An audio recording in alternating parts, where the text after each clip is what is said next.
روز قیامت کی قسم کھاتا ہوں اور نفس لوامہ کی قسم کھاتا ہوں کہ سب لوگ اٹھا کر کھڑے کیے جائیں گے۔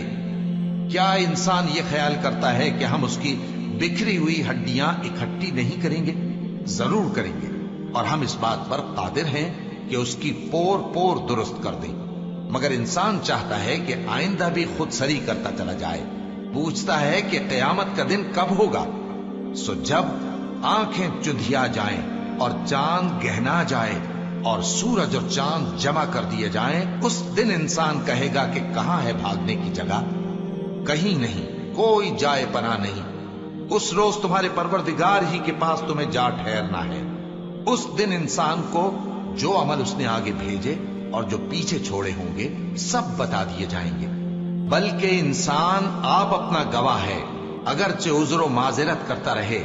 اور اے پیغمبر صلی اللہ علیہ وآلہ وسلم، وحی کے پڑھنے کے لیے اپنی زبان کو تیز تیز حرکت نہ دیا کرو کہ اس کو جلد سیکھ لو۔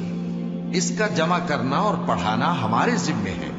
سو جب ہم اسے پڑھا کریں تو تم اس کو سنا کرو اور پھر اسی طرح پڑھا کرو۔ پھر اس کے معانی کا بیان بھی ہمارے ذمے ہے۔ مگر لوگو، تم دنیا کو دوست رکھتے ہو اور آخرت کو چھوڑے دیتے ہو۔ اس روز بعض چہرے رونق دار ہوں گے، اپنے پروردگار کی طرف نظر کیے ہوئے ہوں گے، اور بہت سے چہرے اس دن اداس ہوں گے، خیال کریں گے کہ ان کے ساتھ کمر توڑ معاملہ کیا جائے گا۔ ہاں، جب جان گلے تک پہنچ جائے اور لوگ کہنے لگیں اس وقت کون جھاڑ پھونک کرنے والا ہے، اور اس جاں بلب نے سمجھا کہ اب جدائی کا وقت ہے اور پنڈلی سے پنڈلی لپٹ جائے، اس دن تجھ کو اپنے پروردگار کی طرف کھینچے چلے چلنا ہے۔ پھر ایسے مغرور نے نہ تو پیغمبر صلی اللہ علیہ وآلہ وسلم کو سچا جانا اور نہ نماز پڑھی، لیکن جھٹلایا اور منہ پھیر لیا، پھر اپنے گھر والوں کے پاس اکڑتا ہوا چل دیا۔ خرابی ہے تیری، خرابی پر خرابی ہے، پھر خرابی ہے تیری، خرابی پر خرابی ہے۔